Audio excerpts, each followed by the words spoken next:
Good Good evening. afternoon. How's Beat everybody you. doing? Doing great. I Doing see it. great, man. Doing great. We know Kayle Ward here, aka National Champ of 2025. Congratulations, buddy. I'm definitely proud of the job you did, and uh, just a I, big old. I appreciate it very much. I know. We kind of even talked about this tournament this past weekend, last week on today's bite, and we had some predictions, and a lot of people commented on what it would actually take to win it up there. And I know it. What did it take to win? What did you have? I had a total of 28-31 over 3 days. 28-31. What was that average? What would that That's be? crazy. That's a 188. 188. 188. yeah. Oh wow, I yeah. done broke My it guess down. was a 186 average, so I was so close. Oh So yeah, close. you were close. I was off. I was a little light on this one, I think. Yeah. But definitely, we caught you on here tonight, and I know Kel's been in here several times, different podcasts, and today's bite as well. But we're going to talk about how you broke down the lake you fall over there, and strategy, and because we get people ask all the time when you go to a lake, how do you break it Oh down? yeah. What are you looking for? And Especially Right. tournament scenario. so this is like the perfect scenario, and I want you to kind of start back even the history you have with the lake. We want the full fledged details that we can get from you on it. Well, uh, so obviously I live here in southern Oklahoma. Eufaula is the southern end of Eufaula is about an hour and 45 minutes, 2 hours away from me. So I have run, man, I'm just guessing 15 guide trips over it on it in the last 6 years. Not a ton, but I have run a few guide trips from time to time. Uh, Mostly on the southern end. I think I've only run one guide trip on the northern end of the lake ever. And I actually took a cousin of mine that was coming down, and I only run it just to pretty much shorten his drive. Mhm. Uh, so, but I fish now, I guess, a Crappie Masters Elite, one other national championship two falls ago, two springtime Crappie Masters qualifiers, and then this tournament. So I guess that's a total of 4 or 5 tournaments, I guess, on the lake. A little bit about Eufaula is it's a 100,000 acre lake, so it's not little by no means. No. And pretty much over from my experience, the last 4, 5, 6 tournaments, it's pretty much won in a different area every time. Hmm. So going into the tournament, obviously, I knew I was going to have to break the whole lake down the best I could. Springtime, Dan Langston, Kobe Barnett's dominated with blackfish the last 2 years. Being this time of year, I didn't think blackfish would play, so I didn't even. I just kind of scratched that off. Just took a chance. Uh, I'm trying to break the lake down. I actually went up there about 2 weeks ago and just picked the area of the lake that I thought should be a player. And when I got up there, I noticed, and that was kind of mid lake, the triangle area. There's a lot of deep timber. I kind of wanted to fish deep this event just because I feel like I'm a little better at fishing deep than a lot of guys. So I went up, fished a lot of deep timber, caught one or two tournament fish. Of course, didn't really know what I needed, but didn't feel like that was the deal. Really felt like the area of the lake that I looked at was a lot cleaner than it should be for Eufaula. So coming back, I was going to change my strategy. I was going to go to the south end one day, going to go to the north end one day, and then kind of fish coon and possum, Longtown, some of that stuff uh, another day, and just kind of pick an area that I thought might be the best, and then put my fourth day of pre-fishing, expanding on whatever I'd found on one of them days. So the first day I come up, I'd actually uh, fish the south end, and most every tournament or there hasn't been any national level tournament won on the south end in the last 3 or 4 years. Uh, but I kind of felt like with the way the lake was setting up, uh, from one guide trip up this year, uh, Bo Tisdale, Jerry Graham won an NCL up there on the south end or back early summer and kind of dominated that deal. So I kind of thought the south end might be a player. So I started on the south end. That's the end that I kind of know the best, probably for guiding. Check some stuff. and it kind of sucked. And then I just started breaking the lake down like I would on any new lake. Started checking creek channels, checking flats, checking secondary channels, going up in creeks.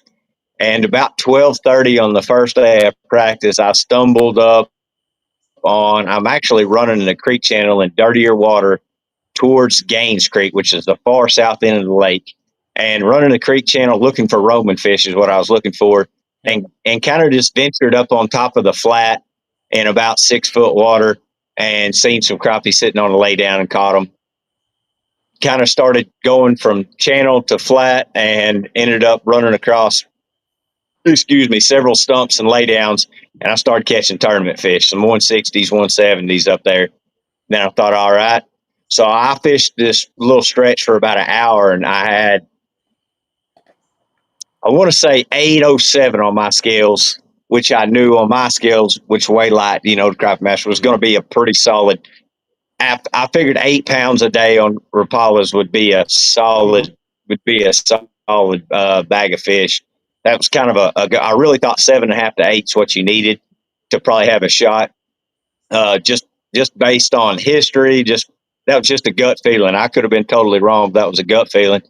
So I did that on day one, runs a couple stretches like that, and pretty much found some tournament fish doing that. And so day two, I go to the far north end. I actually went to Gentry area, kind of got on the creek channel. I actually started at I-40 and covered about 4 miles of water where Hayden won it two years ago looking for Roman fish. And I covered 2 miles of water and see 2 Roman crappie. And I was like, yeah, this ain't the deal.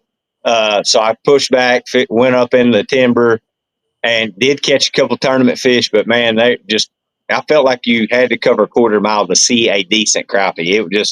It was very terrible. Fish up in Gentry Creek and then worked down the lake from I-40 to 150, just kind of checking some of that. Caught some more decent fish there, probably low-end tournament fish, but running the same pattern, running the flats. I was running creek channel ledges, but you wanted to find the high spot on that ledge, the shallowest spot on that stretch. The cleaner the water, the little deeper, the dirtier the water, the shallower they wanted to be. And I could pick it on a map and you could run it, and it had fish, and it had decent tournament type fish on it. So I started working down the lake. Then I went and checked out deep in front of Coon and Possum area west of the 79 bridge. There's a lot of deep timber out there. Caught some fish out there, but man, there's a ton of trash fish. Never caught a tournament fish, and that ended day 2 of practice. Day 3 of practice, I thought I'm going to go back to the south end, and I felt like I had seen more fish. It was kind of cloudy, kind of windy. I run a bunch more water, checked some off the wall stuff, and honestly had the worst day of practice I had. And I thought, nope.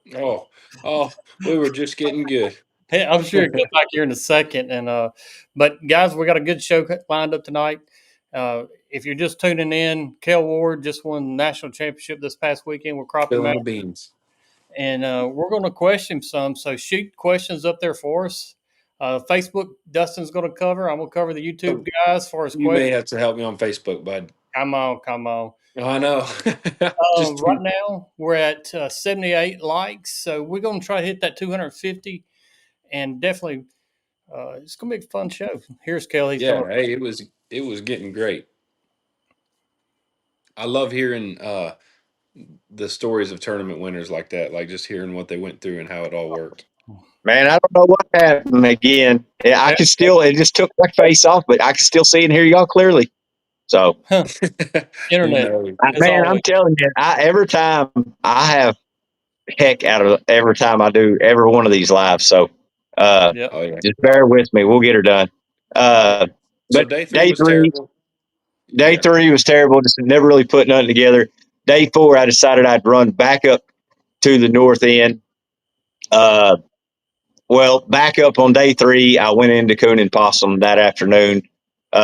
Checked it, caught a few fish, but didn't really see much. So then the 4th day, I decided I'd go back up to Gentry and look shallower up north, and I actually caught some pretty good fish in 4 or 5 foot water. And I thought, man, maybe I'm not looking shallow enough. So then I ended up running back to Coon and Possum and went even shallower in 2 to 3, 4 foot water. And Wow. when I did that, I found them.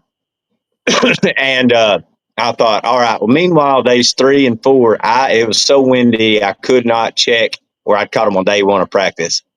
So I was kind of hesitant about starting a tournament there, but I knew I had a few stretches I could go catch some tournament fish. I went to the back of coon and possum in Little Oklahoma or whatever on day 1, where I started. I caught 2 good fish and a low end tournament fish that I ended up culling out, but what would have been a solid fish by about 10 o'clock. And then I loaded it on the trailer. I just know I text Blake. It took me a while to get on the trailer, but Blake asked us if we trailered to text him, let us know what ramp you're leaving and what ramp you're going to. And I looked at my phone and I texted him at 11 a.m. on the dot and told him I was moving from coon and possum boat ramp to Crowder. I got to Crowder, got down to what I'd call the good stretch there at Gaines Creek. It was probably 12 o'clock by the time I got back to fishing, 12:30. And I fished about a 300-yard stretch and culled out most of the fish I'd already caught, and had the bag that I had on day 1, which was 965, and I was leading the tournament. I honestly laid my rod down at 12:30 because I stuck so many low-end tournament fish that I felt like I would need going into days 2 and 3. I laid the rod down around 12:30, 1 o'clock, and I just went scouting, marking fish, and that's kind of what saved my rear, to be honest with you, because it allowed me to start. I really got after day 1. Felt like I was pretty dialed in. I was getting everything kind of rolling. Well, there was only one other boat in coon and possum, and I didn't see a boat doing anything I was doing on the south end on day 1. So I thought, well, I'm leading the tournament. That worked out good. I'm going to do the same thing on day 2.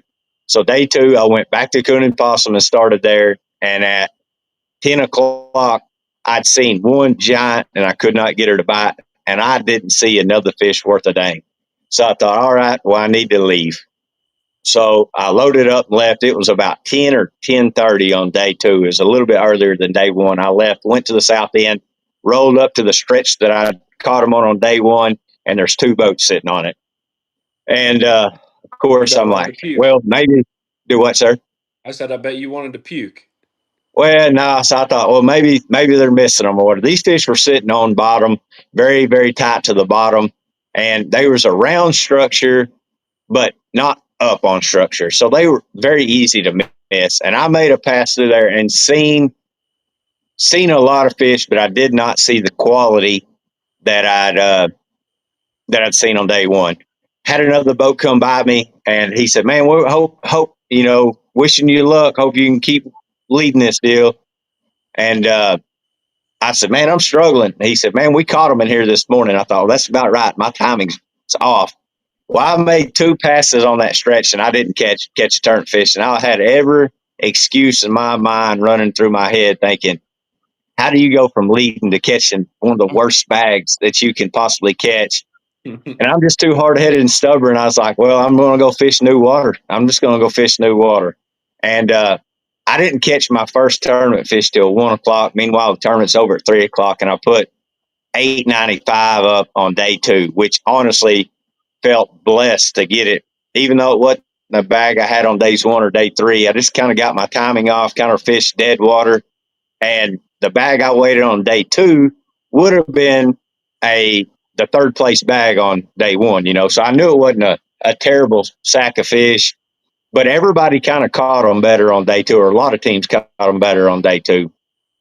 But I still carried almost a half pound. I think I was 0.46 over Alex Hall Cassidy box going into day 3. And I thought, well, since the coon and possum deal didn't work out on day 2, I'm just going to go to the south end. I've got more than I can possibly fish down there in a day. I had some stretches that I still had not hit yet on both days of the tournament that I knew was holding tournament fish, and I hadn't seen nobody on it. So I just went to the south end and literally run and gun every stretch that I could possibly think of on the last day that I knew had held tournament fish or was holding and just fit the pattern. And I just kind of got a good start. I really still didn't have a good fish in the boat till about 9 o'clock. And man, once it started rolling, I caught one good one at 9, then caught a second good one at 9:30. And I thought, all right, uh, I've got, 7 hours, 6 hours, whatever it is, to catch three more. I can catch one tournament fish an hour. And my goal weight in my head was to catch what would have been right at 9 pounds on their scales. And I just knew somebody was going to have to beat me, if I could catch 9 pounds. And I got up to that 9 pound mark, and it was about 1 o'clock, and I run a stretch and seen another really good fish and caught it and got up to almost would have been probably about 9:25, 9:25, 9:30 on Crappie Master scales.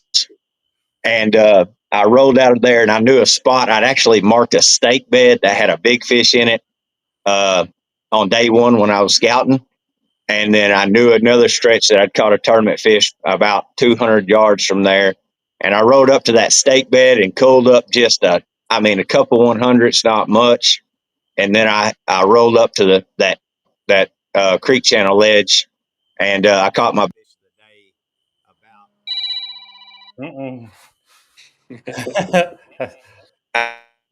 about. It was about 230, 240, and it gave me about a quarter pound cull. And I knew at that point I'd have 9.5 pounds or so on their scales. And I knew at that point, having a half-pound lead, somebody's going to have to catch the biggest bag of the tournament to beat me. I mean, that was all there was to it. And at that point, I just strapped the rods down, and it was about a 10-mile, 12-mile run back to Crowder. We had to be back a little bit earlier on day 3. So I thought, you know what? I'm not going to fish the last 15 minutes. I'm just going to go ahead and take the weight I've got, and I'm going to just try to get back, make sure I get back, get my fish checked before they're dead. And of course, man, I've always been this guy. I'm never going to show up and tell you, oh yeah, I smacked him. I kind of downplayed it a little bit. Oh, we already know that. I'm not gonna be the guy that shows up. I had some of them guys asking, "You got them?" I said, "I got them pretty good," And they're like, "What do you got?" And I'm like, "I got about 8 pounds, on my scales, but which would have weighed about 9 on theirs." But I knew I had a little bit more, and y'all guys have been around tournaments. We pretty much know how we're going to finish, unless everybody's lying before we actually walk across the scales. And I felt pretty confident by the time I got to the scales that I'd sealed the deal. And I've been close a lot. I think I got 5 or 6 seconds in Crappie Masters and never won one, but I finally sealed the deal. I mean, it's just, in all honesty, guys, it was one of these tournaments where everything just went right. My decision making was on point, and it was just my time. And I had a lot of guys tell me that this week. When it's your time, it's just your time. And I was blessed. I fished without Dylan this year, and when you start catching fish in 4, 5, 6 foot water and trying to get them in the boat by yourself and not lose them, that's not the easiest task. And I was able to fish clean. I'd lost one fish on day 1 that I don't really think it hurt me much, if any. But other than that, I lost one fish all week, and I think I put 3 fish on the screen in 3 days of tournament fishing. I didn't get to bite that I wanted to catch. So, I mean, tournament fishing, you can't really ask for much better. No, for sure. Fishing clean is always a deal like that. If you don't fish clean, usually you're not going to win it. And I was wondering if you had a fish that you thought, all right, that might have cost me right then. So you said really only one that you thought, wait, this might actually hurt me? I had one fish that I lost, and I actually run her down. Believe it or not, I caught her, and we went to boat flipper, and she come off mid-flight in the boat, landed back in the water, and I run her down, caught my power brakes on a stump while I was running her, broke the shear pin in it.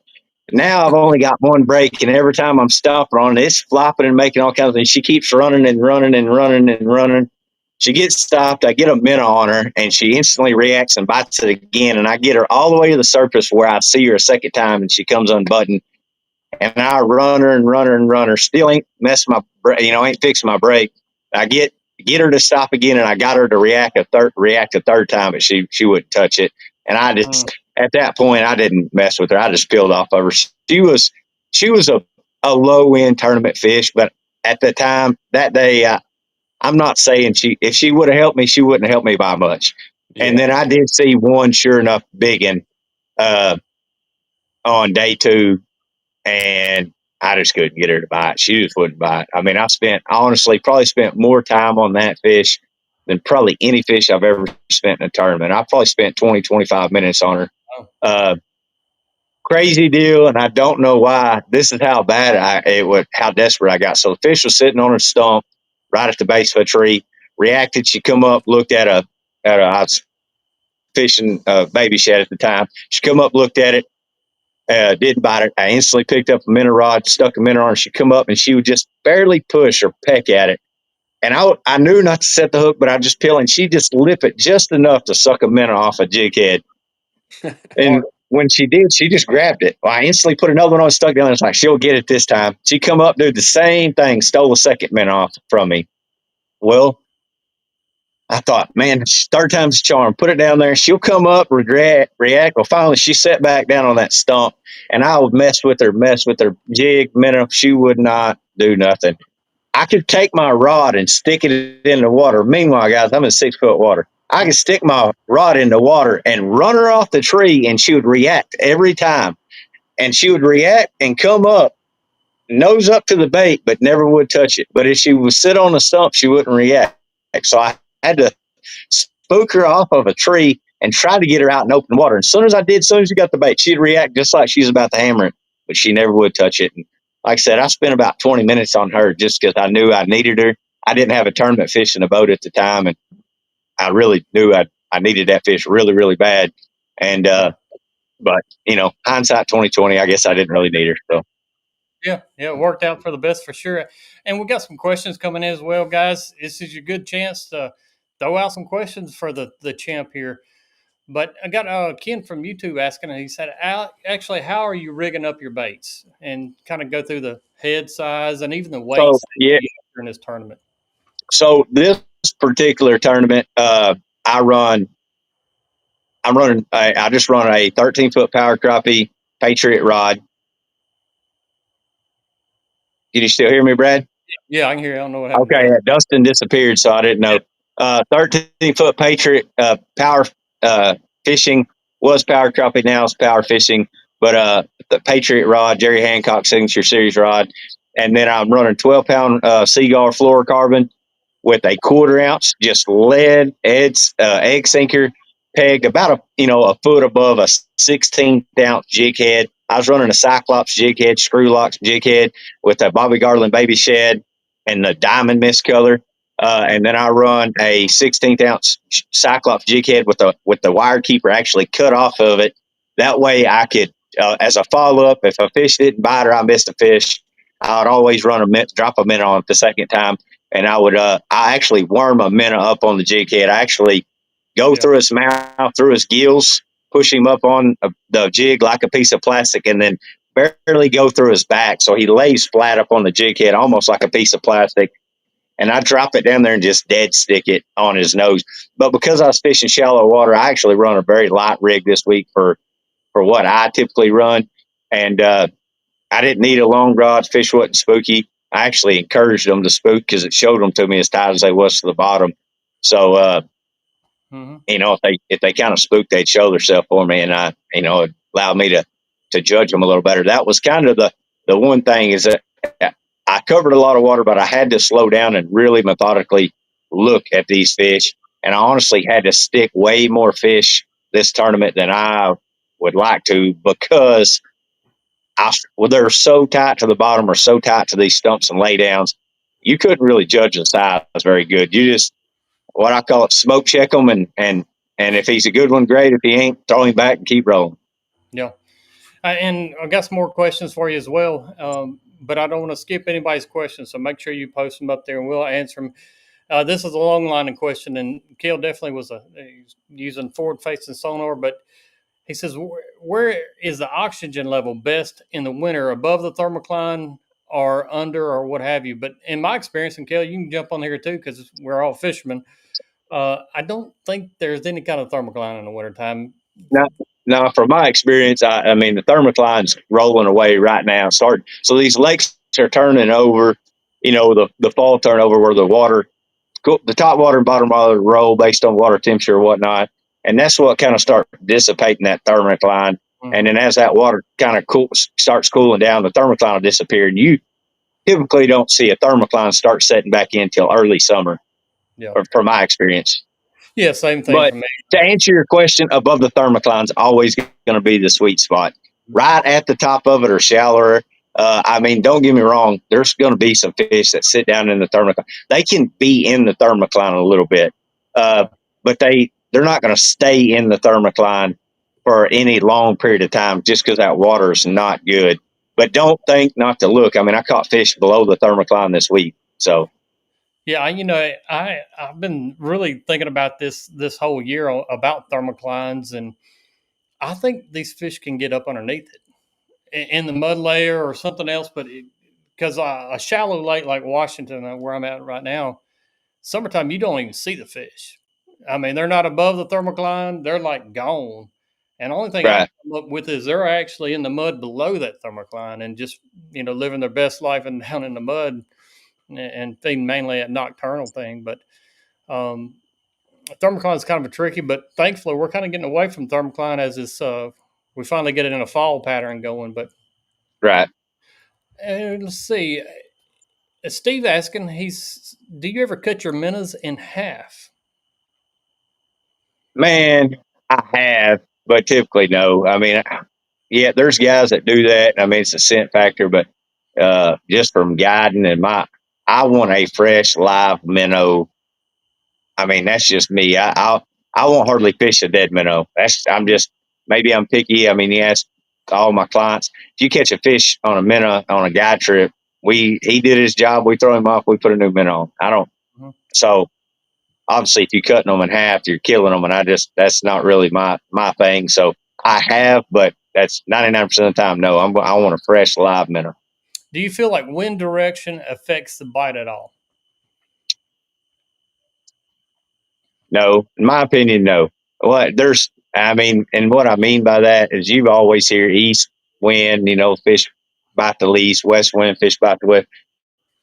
I, I can't really say. I've had good days and bad days with every wind direction. Yeah. And I feel like somewhere on any given body of water, you're going to have more active fish or whatever. And so guiding for a living, I don't look at, well, it's the east wind. They're not going to bite today, or we can't fish. Just go find active fish somewhere. And, guiding, you see it, Brad. If you fish 30 days in a row, I don't care what it is, you're going to have a few off days. Yeah. Nothing can change to be middle of summer. You're going to have a few days where the bite's just off, or you're going to show up like, where the heck did the fish go? And then the next day, they're right back and they're acting normal. I can't answer that. It's just, but I ain't going to blame it on the wind. It's something, but it's something probably way more, in depth than what any of us fishermen know. If we knew it, we'd all be richer. It'd be more dialed in. But there's just days. It's fish, and it's what I've been telling everybody anymore. Had somebody tell me they got fins for a reason. That's to swim. They move. I mean, so you just keep moving and knock it, love it, hate it, whatever. Nowadays, the forward-facing sonar, we got a camera on our boat. Go find them. I mean, go look, keep moving till you find them, figure something out. And that's kind of, and some days you scratch your head, you can't. I mean, that's all there is to it. It's like, man, I don't know. You're stumped. But then there's days where I find fish in oddball places. You follow as a prime example. I won the tournament shallow, for me, primarily 8 foot and less. I may have caught a fish or two, 10 foot or so. But then like Jordan Sanders caught the biggest bag of the tournament and biggest fish of the tournament, fishing in 30 to 50 foot water. Go figure. You know what I mean? So it's there's fish everywhere. I mean, don't think that they're just the one, especially on a lake like Eufaula. It's 100,000 acres. It's like 5 different lakes all in one. Richard's asking, he says, how do you look for fish on the bottom?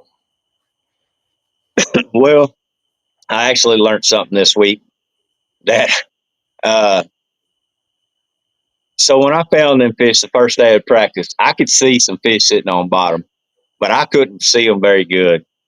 And everything was really, really, really hot. And I typically run my color gain about 60, and I typically run my normal gain about 70.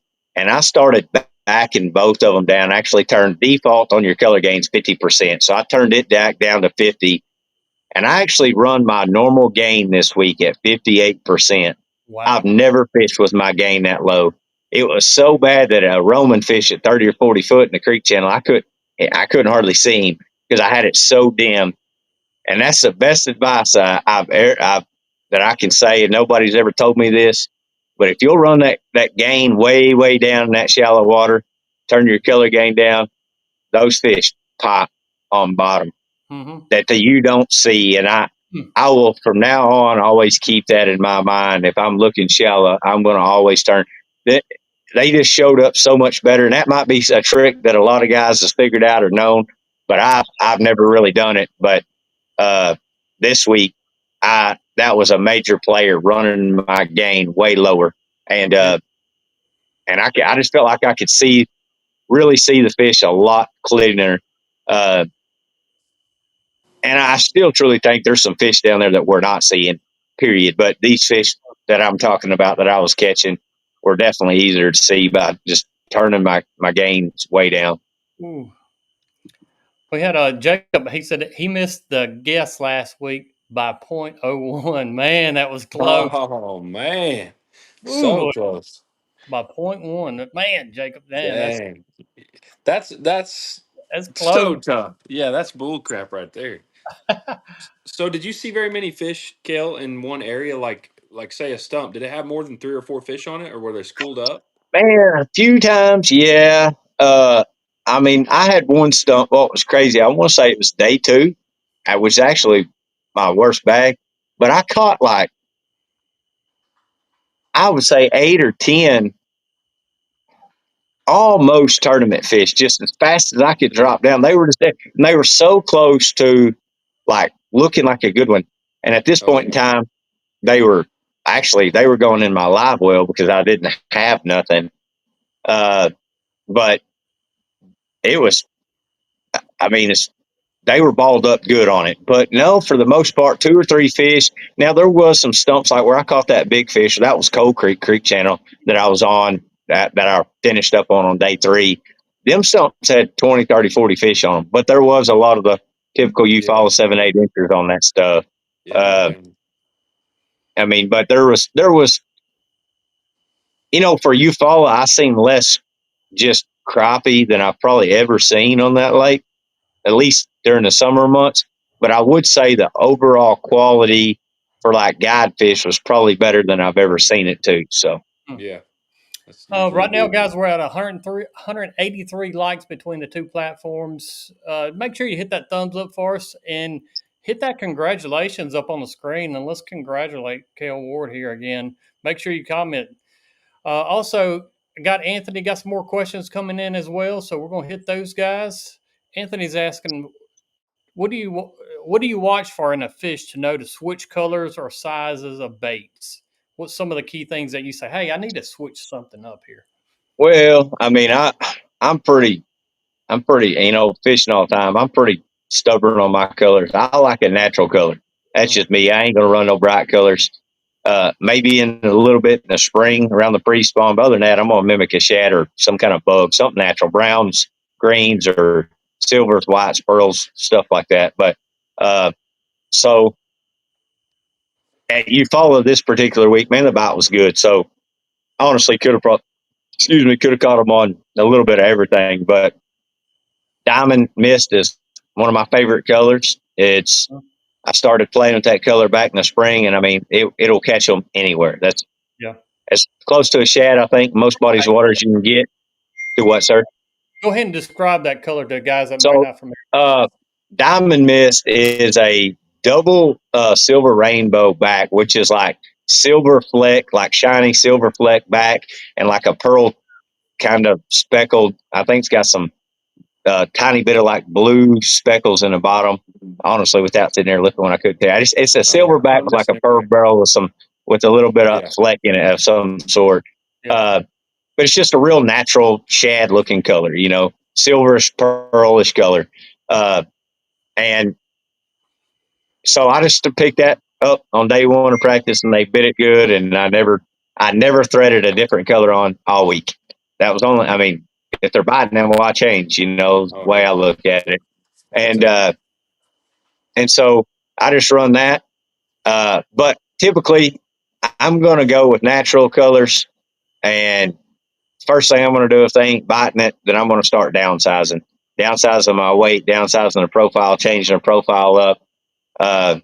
And then, I mean, that's just my go-to. I'm going to change profile or size probably before I change color. But I'm probably hard-headed and probably could go to a brighter color sometimes or something and trigger more bites. But I'm typically going to run like live minnow or monkey milk or diamond mist or blue ice or something in that color pattern, that natural first. And then, I don't know. I just feel like if they're going to buy something, pecan cream. I like the natural cricket better. Pecan cream's not really my deal. These fish down here don't really like it as much. I do like the natural cricket, the new brown, and like cricket's a killer. Yeah, they've kind of got the pecan cream back, I guess, and or it's a brownish back and a pearl belly. Yeah, belly. I got Tyson. He's asking any tips on solo tournament fishing. Any tips that you'd give somebody? Man, no. You have a lot of heart to hearts with the good Lord above. I can promise you that. That many hours in a boat by yourself. I will say this is one thing that I've learned. Fishing a little bit by myself this year is when me and Dylan fish together. Dylan's as good a partner as I could ever ask for. But it always seems like I wanted to. If something happened, I almost wanted to blame Dylan sometimes. Even though it might not have been Dylan's fault, I wanted to blame Dylan. And I know that ain't right. Shouldn't have been that way, but I'd always get an attitude, get mad. When you're in the boat by yourself, there ain't boat. You can't point a finger at nobody but yourself. If you make a bad decision, you lose the fish or whatever, it's on you. So I keep my composure 100% better fishing by myself. Let me tell you why, because it's all on me. Something goes wrong, it's like, suck it up, buttercup. It's on you. Better go find them. Get to work. And so that's what that's the way I look at it. And to be honest with you, I think you start and some guys might disagree with me, but I truly think if we're going to be at the highest level of tournament crappie fishing, it needs to be a solo deal anyways. Nothing against nobody, but most of your top teams nowadays, there's one fisherman and then somebody netting fish and doing the rest. And I think if you'd cut that out and just go to a solo deal, it might make it a little more challenging for some. It might make it a little better. And I don't know. I kind of like to challenge myself, and I don't know. I really enjoyed fishing by myself. It does get kind of boring being in the boat by yourself, but at the same time, I feel like my composure is a lot better. But as far as any tips or advice, no, just go do the same thing you do with a partner. Just fish your tail off and try to do everything as fundamentally sound as you can, and however the ball bounces at the end of the tournament's how it bounces. There can't really change nothing. Oh, this is I guess more of a tournament side of things, and we all can answer this on here. Ernst is asking, he said, I would like to ask you guys, what is the best way to get sponsors? For me, it's always been, it's kind of like a job. I want to promote them and I want to help that company grow and, have a good relationship with a sponsor, communicate with them, the good, the bad, the ugly.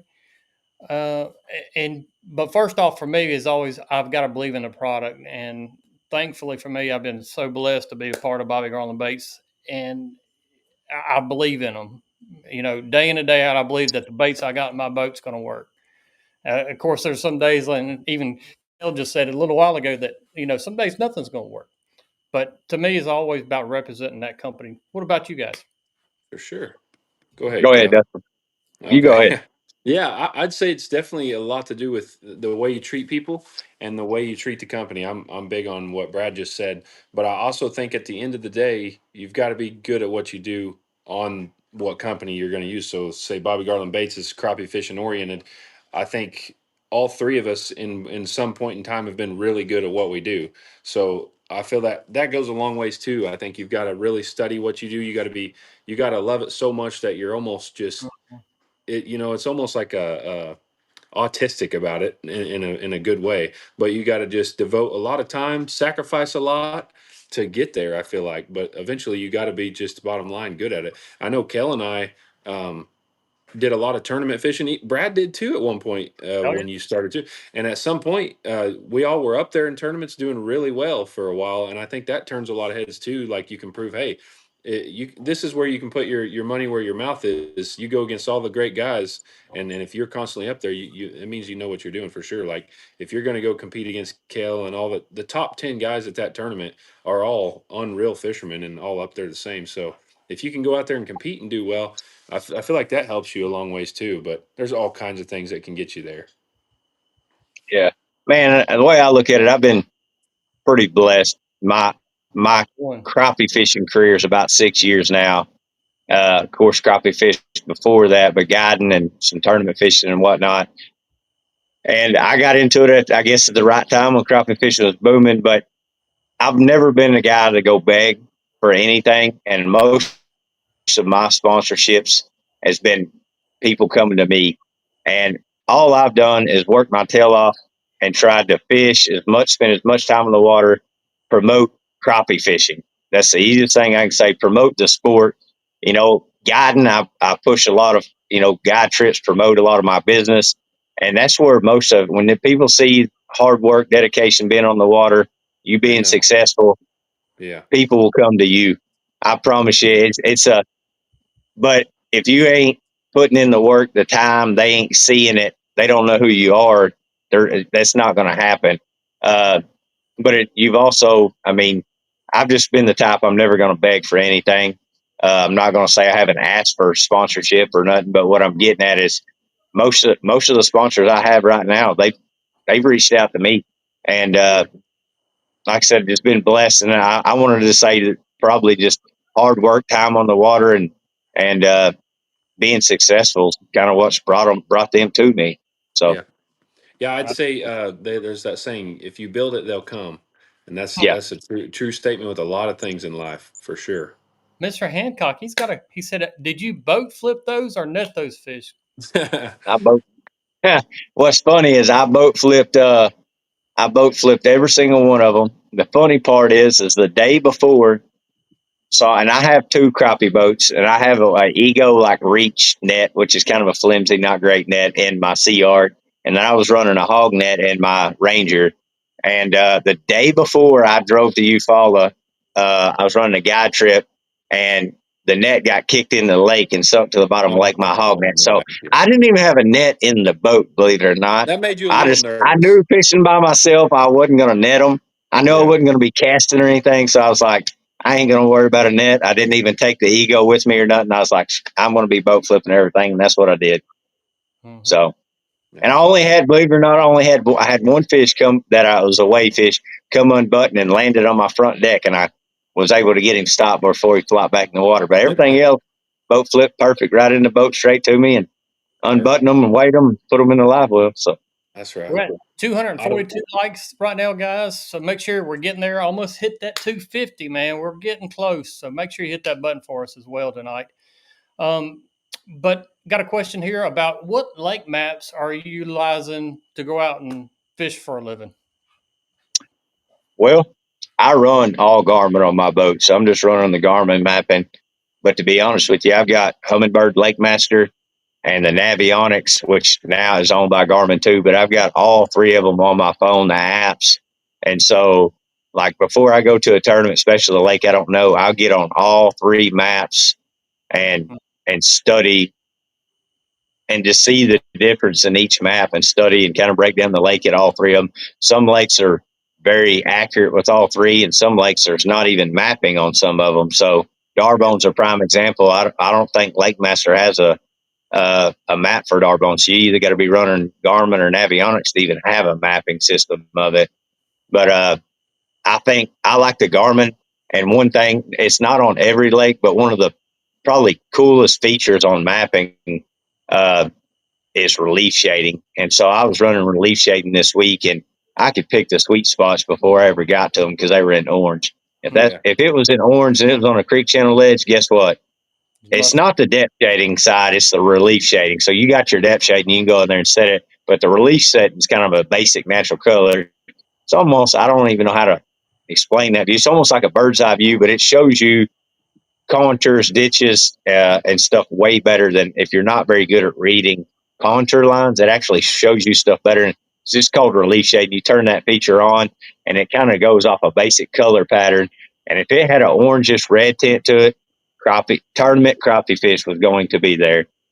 You started getting into the yellow, you started kind of falling out of the number of quality fish. And I mean, that was kind of my go-to. If it was an orange and it was a creek channel ledge, guess what? We run it. And that's what I did. I mean, everybody talks about forward-facing sonar.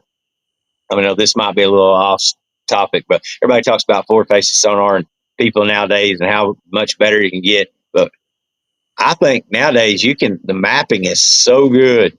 You can eliminate 99% of the water. Once you figure out what you're doing, or once you kind of spend a little time in the water, you can eliminate 99% of the water just by looking at a map like that now. And that's as important to me nowadays as about anything. Mapping is very, very, very important in catching these fish and running patterns. It's hard to be competitive in a 3-day tournament just spot fishing. You better run a pattern. Yeah. Especially, I think, this time of year during the fall transition, so. Even for me, I look at these lakes and a map like that, and you can get out on a new body of water and you see all this, thousands of acres of water, but I try to put it in my mind without any water. What does that bottom? And like Kayle's saying here exactly is, paying attention to those little humps and different features that these fish are really concentrating on. But I always try to put in my mind that I'm not looking at water, I'm really looking at the bottom. And I think you can get so confusing for somebody just getting into fishing when they see, miles and miles of water, and you're like, okay, that's great, but really, the old saying is what, 90% of the fish are 90% 10% of the water. Yeah. Yeah. That's pretty true. I mean, for key fish anyway, for sure. I agree, right. For sure. Yeah. No doubt. Let's see. Let's get more. Definitely, we hit that mark, guys. We're at 266 new platforms. So great show tonight. Got some stuff coming up as well. I'll let the cat out of the bag next week. Oh, yeah, not yet. I won't. I'll make Dustin wait another week. Oh yeah, thanks a lot. How'd you know I didn't know what you're talking about? No. Let's see if any more questions for you there, Mister. Kel, on a serious note, we always bring up hunting this time of year on this show. So, how are you looking forward to that thermal hunting now that you got a little money in the bank? It's time to do a little hunting. I've been going a little bit. Luckily, I ain't got to. I've done spent all my money on thermal that I'm going to spend for the year. I've got a couple great setups, but man, I've went a little bit, but I'm itching to get after it. But honestly, man, business is great. I'm busy as can be right now. So I actually booked a couple of trips today and was counting trips, and October, November is pretty booked already. I've got a few dates still open, but between that and I got a 2-year-old and a 5-week-old, 6-week-old now, and between dealing with mama and 2 kids and business and everything else, there ain't a whole lot. Here's the deal: at dark, I'm ready to go to bed, not skyler hunting. So, but I am looking forward to when it gets a little cooler and guiding kind of slows down a little bit, which I don't want guiding to slow down because that's the income. But that being said, it's going to get cold and there's going to be some bad weather. And once that comes, I'll start. Do you listen to music while you're out fishing, especially tournaments? Absolutely not. I've got a radio in the boat, but I don't. That to me distracts me. I don't know. I'm one of these people. I just want to focus. Mm-hmm. Chew his thumb off. I can definitely see having that much concentration chasing down fish. Oh yeah. But during this weekend, did you have a particular song that kind of stuck in your head? Or are you even, think about things like that? Or are you just That's a crazy question. No, man, I did. All the I single kind ladies? of what's kind of crazy, and I mean, man, you can see here. I've said this 100 times, but I told my wife probably 2 or 3 months ago we were going out to eat. We was tournament fishing. I don't remember where, or we was talking about tournament fishing. I haven't fished. I only fished 2 tournaments in Crappie Fest all year this year. Kind of laid a little lower. Just had a lot of stuff, irons in the fire, family stuff, and just didn't travel and fish a lot. And told the wife, I said, you know what? I think I'm going to take this a little more serious. I really want to go win the national championship. Set Eufaula, kind of know the lake a little bit, and I said I'm gonna put a little extra time into this one that I normally wouldn't. I'm gonna take it probably more serious than I've ever took a tournament, and I'm gonna go try to win. And I had that mindset from the time I told her that till I walked across the stage holding the check trophy. I mean, I took it as about as serious as I've ever took it. Uh, just my mental, and it's hard that people don't realize to stay mentally tough to win one of these Man. deals is, it's a grind. I don't care what this. Mhm. It ain't like you just tootle out there fish a brush pile and you catch all That's these right. giant fish and they're in the boat and you get to go to weigh. It's not that way. It's a mental grind. You're at the Mentally highest and of highs and physically. lowest of lows for 8 hours That's right. straight every day.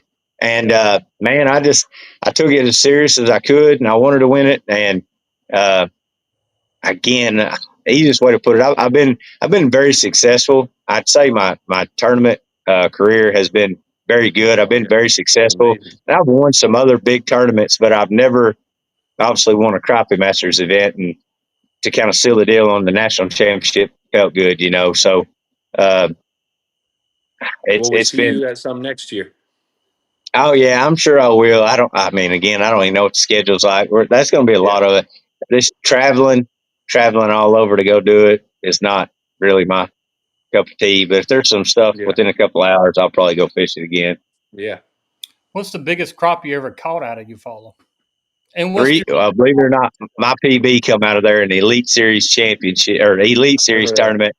tournament 2 springs ago, and I weighed in a 360 on Eufaula. Caught it in Longtown. was it a hybrid or? It was a hybrid, yeah.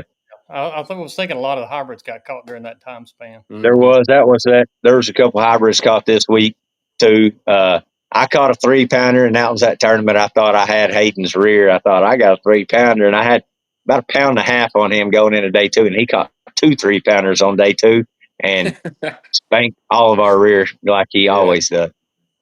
Yeah. But Bruce is asking. He said, "How long do you spend on a school of fish before you know they're not going to respond? Cast a few different baits, etc. What is your breakdown when you're going to a brush pile and you see a school of fish and they're not responding?" so fishing a lot of schools of fish right now in Bodark Lake, and I roll up, I drop in there, we catch 1 or 2 or don't catch. I mean, if I drop in there and we make 3 or 4 drops or whatever, and we ain't caught one, I'm rolling on the next one. I'm not wasting much time. I fish very fast, very aggressive, and I don't know if they ain't bit within the first. If we ain't caught one in the first 4 or 5 drops, we're probably not going to catch one. Let's just go find some dumber ones. That's kind of my mentality. I say the same thing. I said, we got to go find some dumb fish. Yeah. I say that all the time. What is your personal favorite fillet knife? We're talking about crappie fishing. Everybody loves eating Yeah. them. It's a good question. So my knife I run every day is a Rapala R12, the heavy Nothing HD like heavy it. duty or whatever battery powered knife. Uh, I don't know of a better knife on the market that can withstand to cleaning as many fish as I clean. That's got the RPMs and great battery life. So, uh, I mean, I don't. In my opinion, it's bar none that one. 100%. Y'all hear I'm in this on owl that. in the background? I've got The what? an owl right by. Oh, It is screeching. watch it. Great question as well. And I use the same knife as he does, and I don't think there's anything that can touch it. I've tried a few others. Bullet weights or split shot or egg sinkers? Bullet weight or egg sinker, either one. I don't run no split shots. for me, for one, anymore, even if I run braid as a main line, I'm running a fluorocarbon leader, and I just feel like you're going to pinch a split shot on it. You're taking a chance of damaging the line with fluorocarbon. So I don't run no split shots, but egg sinker bullet weight, uh, I run a lot of egg sinkers when I'm running lead. My everyday guiding and stuff, I run lead because it's cheap.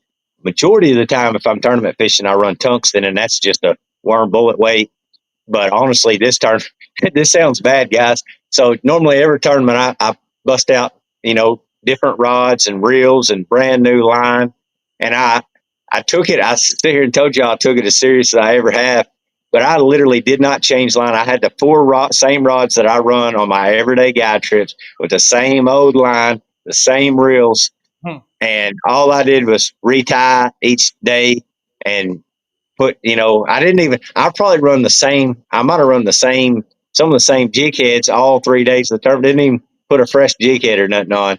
It's just, again, I don't know, might call it lazy, or I just didn't feel like I was going to be breaking these fish off or nothing. And again, I didn't. So I didn't run no new line, which I don't run just old, wore out stuff anyways.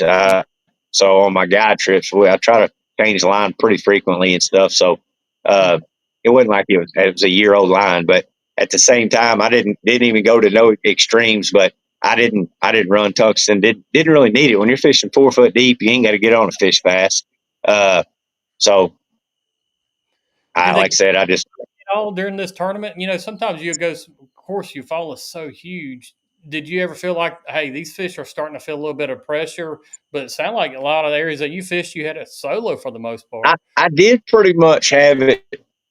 Majority of there was some boats around, but I personally don't think they were fishing what I was fishing. I think they were fishing around the fish, and I'm sure they was probably catching fish as well. But what I'm getting at is, I think I was kind of fishing the extreme on the shallow side more so than they was. And I don't think the fish that I mean, of course, there was a boat or two probably still fishing some of the same stuff, but it just wasn't getting pressured. I do say that I made two passes a day on some of that stuff, and the second pass was terrible every time. I don't know if I spooked them fish off that stuff or they buried up in the mud after I went over the top of them even more. But the second pass, I mean, if I seen 100 fish the first pass, even didn't, I'm not sticking everything. My second pass, I'd see like 10 crappie. So I just kind of started telling myself, I ain't making two passes a day on this stuff because I'm wasting time. And then that's why I just, by the last day, we're fishing new water all day. We're just going to keep running and gunning, fishing new water. And I felt like as long as I fished new water, I would put tournament fish on the screen. I just don't think it was reloading. I don't think there was a ton of giant fish around. And I don't think this stuff was reloading very good. Honestly, I think it's just covering enough water but I was in an area that obviously was holding 15 of them anyways, and that's kind of what I did. And it worked for me. I mean, Sure. And this is, just on the helpful side of things for people, especially fishing tournaments. And there's all kind of great trails out there, local clubs and everything else. But what would be, if you look back in your own personal tournament history, what was one mistake that you felt like, looking back now, since you've accomplished so much, that you were making in the beginning that, you know, that if you would avoid it, you'd probably been even better earlier, which, I mean, definitely. well, the first tournament I ever fished, man, I cut my teeth, brush pile fishing on Texoma, and I thought I knew what I was doing, and whole different world between brush pile fishing and going. I went and fished the PCT tournament that Jerry Hancock and Dan Langston put on. They kind of running PCT on Lake of the Pines, obviously, which is a timber lake, and I got my teeth kicked in, and I didn't know what I was doing fishing timber, to be honest, but I got humbled pretty good, and I started. That was probably the best thing that could have happened to me, because at that point I was like, I'm going to learn to catch them every possible way I can, because I don't like this. And I didn't know if I'd ever fish another crappie tournament again. And then just kind of started fishing some, but man, I really, covering water. Obviously I cover way more water now than I used to, but just fishing, fish 100 mile an hour, but you can't be sloppy either. That's a lot of. I try to tell everybody you want to fish as fast as you can, but you still want to be smooth and efficient. So, uh, and I don't know. People don't realize. I don't think sometimes that. I think some of us that go so hard, I don't slow down. I don't take a drink. I don't eat nothing. It's 8 hours of as fast as I can push that boat and push my body to try to win. And that ain't for everybody, but that's what works for me. And I think that kind of gives me a little bit of an edge. Uh, I was burning about 160 amp hours of batteries a day up there, uh, which is not a ton. I burnt more than that, but I mean, in that shallow water, that's quite a bit of juice I was burning. I don't I don't know how many other guys can tell you that they're burning 160 amp hours of battery in 8 hours. So, What about how many? If you had to take a guess, how many miles do you think you fished during that 8 hour time frame a day? We might have to pull man, over. it's hard. I move my boat side to side like in a S pattern more so than straight. But if we just want to talk about straight miles, I would say 5 or 6 straight miles, but it's probably more like 10 if you want to figure up the S curve. I Right. try to keep my boat moving over 2 mile an hour unless I'm fishing for a fish. That's pretty basic. This week, honestly, I was running my Quest. I was running about right with my brakes in the water. I can run right at 3 mile an hour with, mild wind. And I'm running on 10 between, cause I done had everything waypointed where I knew the fish were going to be, around the structure. So in between, it wasn't far enough apart that I had Okay. to, that I needed to get on the big motor and move. But I was just running on 10, blowing up, stopping the boat. And honestly, I'd sit on it and just go back and forth to my trolling motor without moving to try to get a better angle. And either there was a fish or wasn't a fish. I mean, honestly, a couple of fish I caught, I never laid eyes on them until they come out off the bottom and took off, and then I could run them down. Luckily, they wasn't so spooky where they were trying to leave the country. A lot of them would just kind of spook, float out there about 10 foot, stop. I just pull forward, drop bait on them, and catch them. So that was I did have a fish on the third day, one of my good fish. I run her probably 100 yards before I got her caught. She was just moving and hugging tight to the bottom. Just took me a little bit to get the bait on her, but she was booking it pretty good. She finally slowed down enough where I got the bait on her. And once I did, hey, go in there, mama. Go in there, mama. But once I got the bait on her, she bit it instantly. So Yeah. Are you pegging your weight? And if so, are you using rubber bobber stops, or how are you pegging that weight up above? And so when I'm running tungsten, I'm running the 6 inch bobber stops, and I typically run one above, two below. But when I'm running lead, there's a little rubber toothpick deal called a peggit.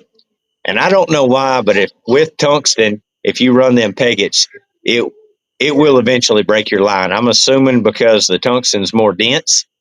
Just that's the only thing I can tell you. But like if you fish an 8 hour tournament and you stick very many fish, your line will break there. So that's why I run the, the actual 6 inch bobber stops above and below uh, on tungsten. But if it's lead, my everyday guiding, or like this week, I was running it's a rubber toothpick that smaller on one end, fatter on the other, and you push it up through there, pull it tight, and clip right above and right below your weight. Your weight will still slide, but that's what I run. I actually hate the actual like 6 inch bobber stops. I feel that's just something else to tangle up and get in the way, and something else to put on the line. Rubber toothpick peggit deals. It's called a jumbo peggit. It's what it is. I buy them off Amazon. Uh, I'm but about to stop. that's what I typically run if I can. If I'm running lead, it's them, and if it's tungsten, I run the bobber stops. How much time do you spend on the trolling motor per day during a tournament? Like if you said 80% of the day you're actually on the trolling motor, 90 or 95, or what do you actually Probably think it is? 95. Other than what amount of time it takes me. I mean, I'm not running very much on the big motor. I mean, a lot of tournaments I never start the big motor. Uh, Other than the time like me fishing solo, other than the time it takes me to weigh a fish, put him in the live well, cull a fish, and get back on the trolling motor. That's it. I mean, I'm not doing nothing else. I'm never not. I mean, there's a lot of tournaments when me and Dylan fished together 100% of the time. I never moved on the big, or if I did move, I made one move all day, and then I was dropping the trolling motor back to fishing. So, like this tournament days 1 and 2, it was about a 45-minute move between one boat ramp to the next. But so you could take that time off. But I would say, a lot of my time it's on the trolling motor going as fast as you can possibly go. I just feel like that's your one advantage tournament fishing. If you cover more water than the next guy, and I feel like the best guys in tournament fishing right now, that's their strategy. They're very efficient, and they're going to go very fast, as fast as they can, and cover more water than, I would say, at least 75% of the field. And I just feel like he goes back. Brad can tell you this. Go back to the Jerry Hancock Paulo Beard before forward facing sonar. The guy that fished the most trees or covered the most water, or probably same way spider rigging. The guy that pushed the baits the most had a better chance than the guys that wasn't. But so the guys that fished the most trees put a bait on more big fish at the end of the day, and it's still that mentality. More water you cover, the more better chance you are putting a bigger fish on the screen. As long as your boat's moving, there's a chance that you can run into one. But if you're sitting still, odds of him coming to you ain't very good, in my opinion. Like when you stick a fish and you say, all right, I'm fishing to weigh this fish, put him in the live well. I don't know if I've even ever asked this question. Do you hit spot lock then, or you just kind of drift off the spot, or you want to stay pretty much where you are and keep going forward, or do you use that spot any of that? I typically do hit spot lock. It's a habit of me just from guiding too. Every time a fish is stuck, I hit spot lock. So by the time I take it off, throw it in a cooler or whatever, I don't want to have to, if we got very much wind, I don't have to spin the boat back around every time. But then I also know there's a lot of times I hit that button and it don't stick, and I will drift off of it a little bit. But it's a pretty good habit if I hit. But luckily for me, and I say that honestly, Brad, like some of them stumps, I had 3 or 4 fish on them. I wouldn't hit spot lock. I want to intentionally kind of drift off, so that way throw that fish in, weigh him, cull him. And honestly, this might sound bad. I probably shouldn't say this, but I had a couple of them stumps where there'd be 2 or 3 good ones sitting on it. I'd actually stick him, unhook him, throw him in the floorboard of my boat, and stick another one before I went and weighed him, because I didn't want to take a chance of him spooking. I had my eyes on him, and I would stick a second one and then go back there and weigh both of them and do my culling before I didn't want to take the time and take my eyes off the fish that was already there, another good one. So I would catch both of them before I ever weighed one. So if you had to take a guess out of the 3 days actually during the tournament, what would be your guess on how many fish you caught during those 3 days? The number. I know you didn't keep this many, and no, I would say I probably stuck on average.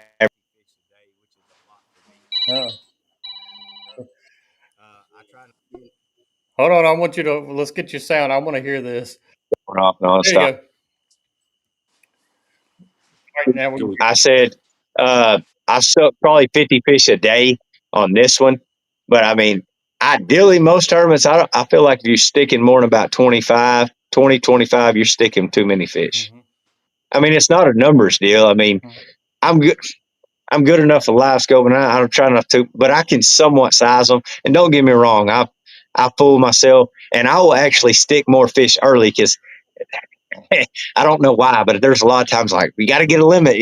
I'm worried it'd be the first 20 minutes of the tournament. I got to get 5 or 7 in the live well when I've got all day. But then if you let me put 1 or 2 good fishing on the screen and let me size them and stick them, I'm pretty good most of the time to where I'm not going to just catch a small fish. I did stick more this one because the way they were set up, kind of had to. I felt like you did. Maybe some guys are better at it. Maybe I'm not as good at sizing them, I guess, on bottom is what I'm getting at. So I checked a lot of these fish. But granted, I was passing up a bunch of fish too that I just knew wasn't good ones. But I just feel like the more fish that you're stopping the boat and catching, that's just more time that you're wasting, So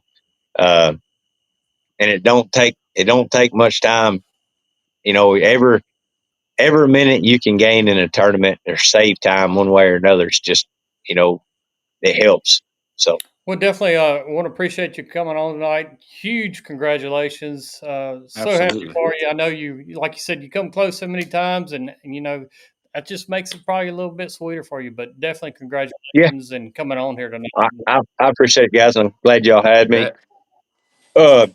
Not to take any spotlight or mojo off from y'all, but me and Jerry's going to go live, I think, on Thursday at 7 o'clock. So anybody that didn't get to answer questions on here, Do it tune again. in to mine or Jerry's deal on Thursday. We'll just be live on Facebook again. We'll be doing more Q&A. I'm sure Jerry's got a bunch of questions for me, but just kind of talking about it a little bit more. So if anybody that missed out tonight wants to join in, got any more questions, join us Thursday night at 7 o'clock here on Facebook. And Somebody wants maybe to can. fishing with you. How did they get a hold of you if they want to come across? Yeah. So the easiest way, my guide service is Reeling Them In Guide Service. You can find me on Facebook. I got here in Southern Oklahoma and North Texas both. But you can also reach out to me via phone call or text at 580-579-0124. So be glad to put some people on fish. Primarily, like I said, there's about 5 or 6 lakes that I kind of primarily got on over the course of the year. Well, definitely. We'll see you guys next Tuesday night, 7 bet. o'clock Central Standard Time. We're on here every week, guys. So make sure you join us. And it's been great. Congratulations again. Yep. Sir. Congrats, buddy. Appreciate it, We'll guys. see you guys Thank next y'all for Tuesday. having me. And yes, sir. Y'all gentlemen have a good one. All right, You brother. bet. You too.